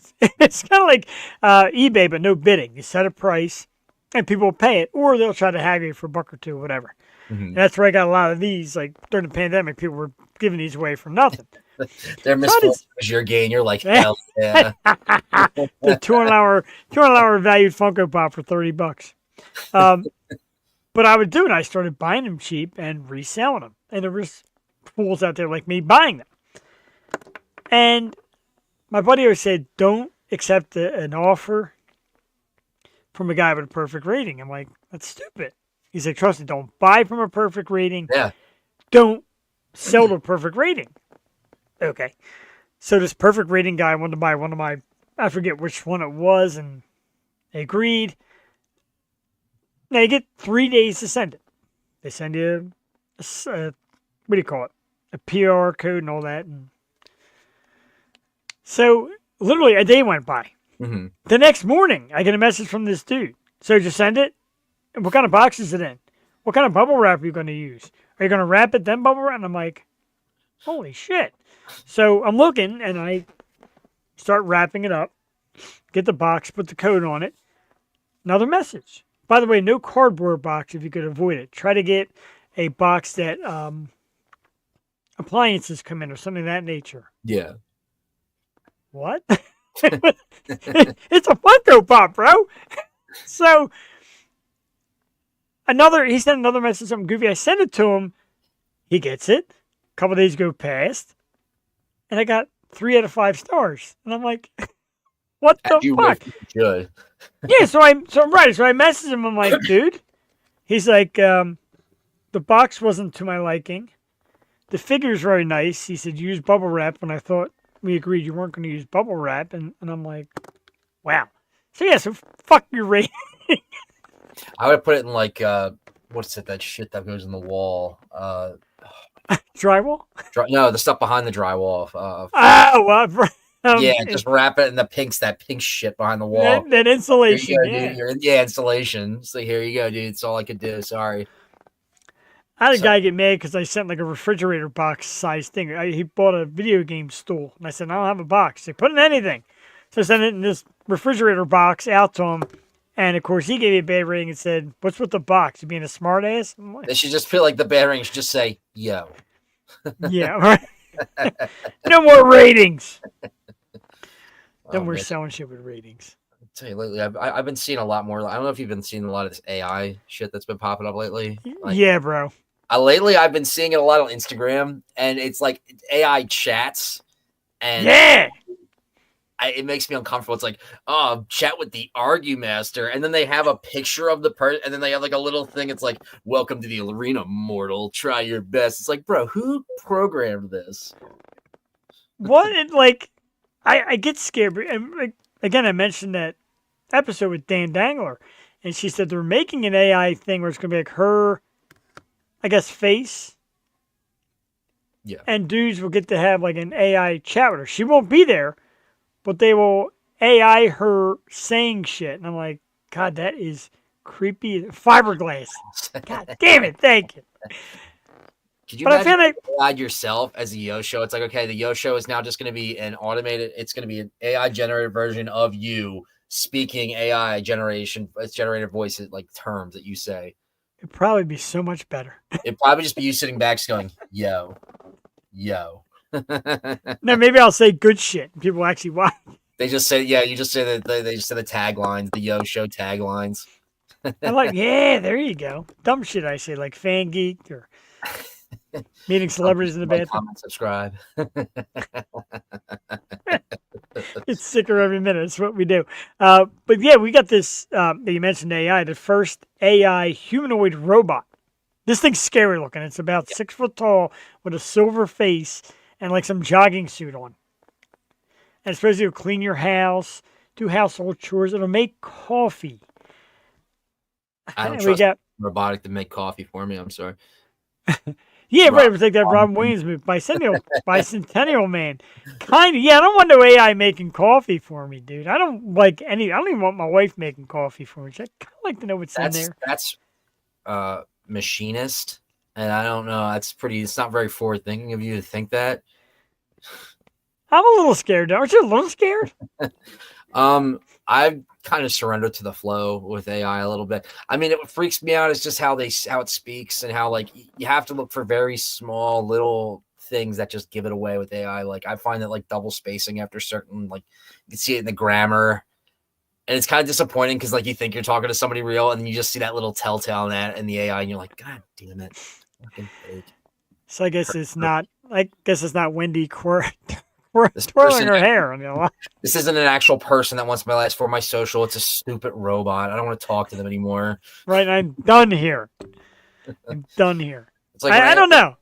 When I get calls from like numbers I don't know, if I answer it, I'll just go, I won't say like hello because like that's how they get you, and that's like, funny. Yeah, I go, I actually had a human one, and normally the robotic. I had a human one, and I'm like, is Jeff there? I'm like, no, I'm fucking your mother right now. She's like, what? I said, I'm fucking your mother right now. Can I take a message? She's like, dude, what are you talking about? Sir? I said, you heard me. I said, I'm fucking your mother. And he says, like, sir, please. I'm only doing a job. Why do you got to do this to me? I'm like, see you, dude. And I just hung up on him. He was like, I think he's gonna cry. Like, dude, what are you doing this to me? Jeff, stop bullying the callers, okay? Damn it. You just say that shit to him. He's just like, yo. I'm just a anti-AI random phone call machine. That's a show. I don't know. That stuff just freaks me out. I mean, it's cool. Like I shamelessly signed up for Apple Intelligence. I'm like, yeah, let AI just run my phone. I don't care. Oh, look, I can still watch funny cat videos. This is great. I love this. That's all I need. High-speed internet? Yeah, whatever it takes. I don't even, nowadays, they just tell you they're going to make your life easier, and you're signing up. I mean, at this point, it's like I find like just running for the flow at this point. You know, it's like I don't have any whatever. We're at a point now where AI is just in everything. It's in your fucking coffee maker. You know, yeah, that's cool. Make it the thing. Do what you think I need to make it like, or whatever I said. Oof. Oof. I'll tell you one. I don't know about you, but I've also been getting like lately. I've been watching this stuff on YouTube. Just these unsettling videos, like people like chilling scares. I've been watching. Oh God, dude! If you you gotta watch this stuff. I literally will sit here and go, oh man, I'm so unsettled right now. Oh, dude, like sometimes. Like there was nights, like my wife would be out with her sisters or friends, whatever. Or sometimes she would go away for a couple of days and I'd be home by myself. And I'd be in the man cave watching these things home by myself. I'm like I'm actually terrified. I'm terrified. This shit could be coming for me or is already in my house or jump scare videos. Yeah, man. It's not even jump scares. It's like real life shit. That's what makes it scary. Like they're like there's videos of people who like an urban explorer and they come across like homeless people and it's like oh yeah, or like the horror ones were like they had the one with the lady that got hit by the train. I seen this. Watch this lady get hit by a fucking train. These college students are out by this train station, and across the tracks, there's just two people standing there with Michael Myers masks on, just like staring back at them. And it's like, bro, what are those people doing? Oh no, I'm so unsettled. My skin is crawling. Never. And like think of that. Like I'll when I'm by myself. All right, yeah. When you're by yourself, you hear every noise on earth in your house. Yeah. Sure. So I would sit down here, watch that crap, or watch alien shit too, which alien shit's bad too. And I'm like, all right, now I gotta go to bed. I'm not going to bed. I don't know. Alien shit, yeah, it's freaky, but I don't know. The paranormal shit too gets me. It's like, oof, there's a spooky demon in there. Oh God, oh God, oh God. When I was younger, for some reason when I was a teenager, I dated a lot of those girls who my house was haunted. But there was this one man who showed some pictures and shit I seen in that house that blew my mind, dude. She's like, this house is totally haunted. It's like called Chaotic and the stuff. No, I'm good. I hate getting freaked out. I don't want to be spooked, guys. Knock it off. Stop scaring me. Telling you, man, like people always marvel that I had Terrifier on the show. David Howard Thornton plays Terrifier. People were amazed. Like, I can't believe you had him on the show. I'm like, yeah, I didn't watch the movie, though, because I'm a fucking chicken. I'm scared. I'm scared. It's going to scare me. So I made Jewel watch it. And Jewel, even to this day, like, last time I talked to her, we were talking about, days on the show. She, yeah, you made me watch fucking Terrifier. And I couldn't watch. He was on the show. We had a great time, but. That's great. How'd you wind up getting him on the show? I messaged him on social media. I don't like to give out the secrets, but I messaged him on social media, and I thought, no way. Shot in the dark. Yeah, I've had that happen. Yeah, and he's like, hey, man, tell me a little more about it. Now I'm thinking, is this really him? I'm like, well, we interview guests. We talk about entertainment. We want to talk about Terrifier and your success. And he's like, okay. He said, I can't travel to you because it's scheduled. Can't travel to you. I said, no, it's virtual. Like, you'll be on, we'll stream it, and we'll chat. And he's like, all right, give me a date. Well, of course, Halloween time wasn't going to work. So I had him near Christmas when he had a Grinch movie come out. Nice. The Mean One. It was a horror Grinch movie. So we had him on to promote that. And he's like, yeah, man, we'll promote that. We'll talk about Terrifier, and that's that. I'm like, holy shit. And it happened. And he came on. Nice. Hell yeah, dude. Unfortunately, he deleted me off Instagram or Facebook over I made a silly comment about something. And damn it, Jeff, you were so goddamn closing it. I had to make a comment. What did we Right, we tell were you about buds. having opinions, Jeff? Damn it. Damn it. But he was on the show. He was great. And then I replayed it a few weeks back. But yeah, so yeah, sometimes take a shot. I try not to tell too many people the secrets of how I find people. You'd be surprised. It's like, oh, these people will never answer me. It's you shot in the dark, and it's like, cool. They haven't asked me for any personal information yet, so they must be real. Right. Quite possibly. I forgot. Just forgot what I was going to say.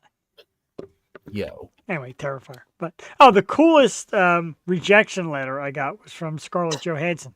Really? I went for it, dude. I went for it. I found a site where you get agents, and I said, "Would love to have Miss Johansson on the program. Big fan. We're very laid back. We don't do anything dramatic or sketchy." And they said, we very much appreciate thinking of Scarlett. At this time, she's a busy filming schedule and probably will not be able to do your program. Thank you for reaching out. And I'm like, this is the coolest no I've ever gotten in my fucking life. Yeah. You should start off every message that you send somebody with yo. Yo. Yo, comma. Sup? Yo, it's you boy, Jeff. Jeff the Shark. SUP. Sup? Yo, comma. Sup? That's how we do it here, dude. What up? Come on. I gotta wonder how many guests I would get of any nature. Probably none. You get a lot. You got to stick true to your brand. That's what people want. That's what they want to be a part of. That's what they want to be a part of. They want to be young. The coolest guest I had, right? Yo, sup? Is that what we're talking about? Did you ever watch 2.5 Men?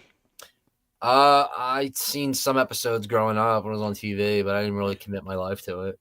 All right. Charlie had his fiancee Chelsea, who was played by the great actress Jennifer Taylor. She does a lot of Lifetime stuff too. I got her to come on. I messaged her PR, and he's like, you know what? She never gets asked to do interviews. So I'm like, dude, welcome. And she came on.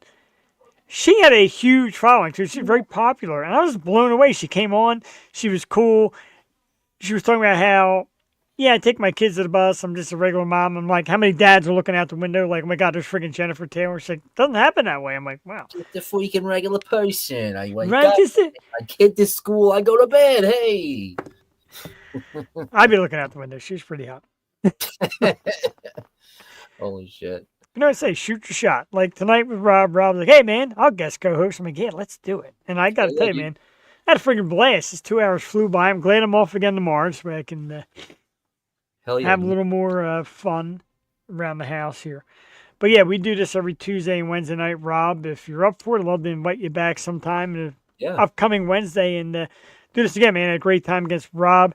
Delco Jams. You can find Delco Jams on Facebook and Instagram, and hit them up and talk about videography and have Rob pop up or say hi. yeah, or just say hi. Or if you're in a band, maybe want to come shoot your band. I just need friends. I just need attention. Help. Just don't hit me on my Twitter, please. Oh, my ex. Right. We got some great shows coming up too over the next few weeks. We start next Tuesday night, December 10th. I Like Divided's JC Clark will be on the program. She is friggin' amazing. December 11th, local artist Laura Cheadle. December 14th, Central PA metal band Ruinous. January 7th, the local country artist Lily Moss. That's tough to say. Lily Moss will be on the program. January 15th, this is the dude from Light and Sound. I don't know if you ever saw any of their shows, but Vos will be, it's James. It's his new musical venture. They'll be on the program January 15th. And then Tuesday, January 21st, my good dude Rob Harris and the band Life After Last. There's a ton coming up, dude. Hell yeah.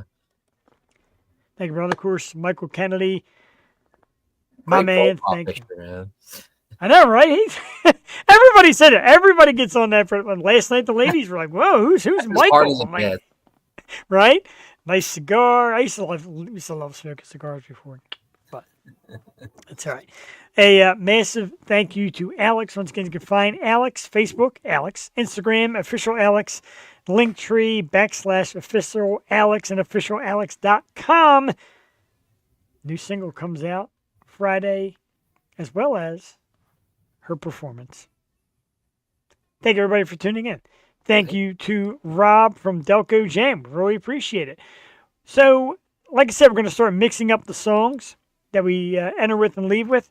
Tonight, I'm going to play for you, as we exit, a song, because I forgot the topic, but anyway, Spotify and Apple Music were doing the top list of the year for everybody's playlist and the songs they listen to.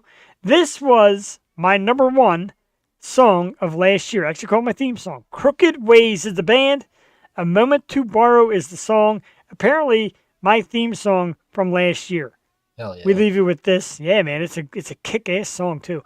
We will see you Tuesday night. Have a great night, everybody. Crooked Ways, A Moment to Borrow. Bye-bye. Take me away.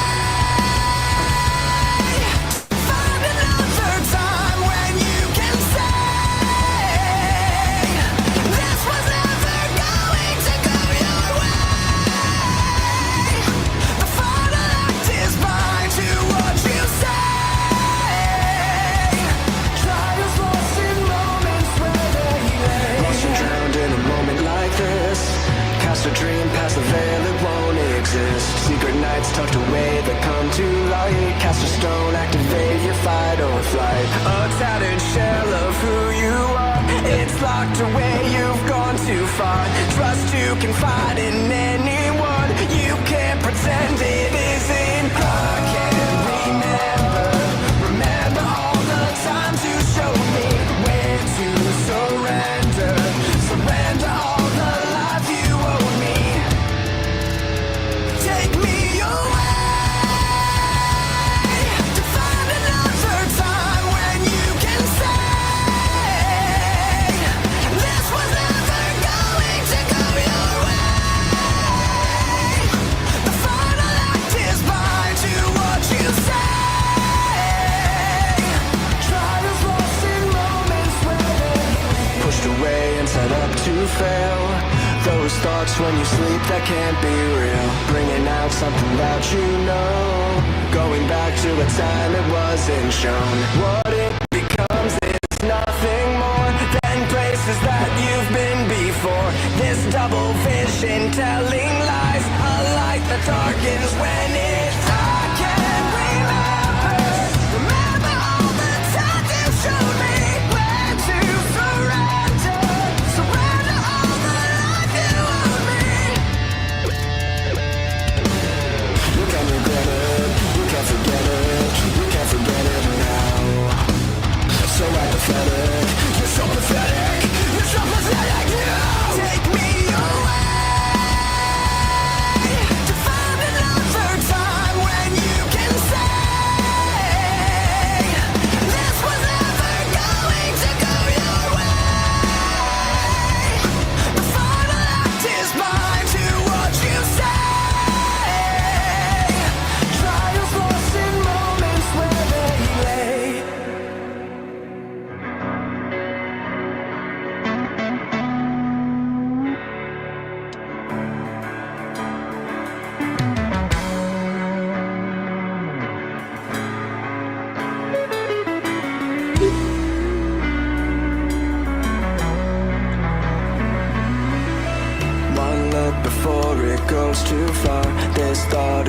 before it starts. Dropped into places where we were caught indecisive, never sure. Can you remember to forget and just surrender what you left before you give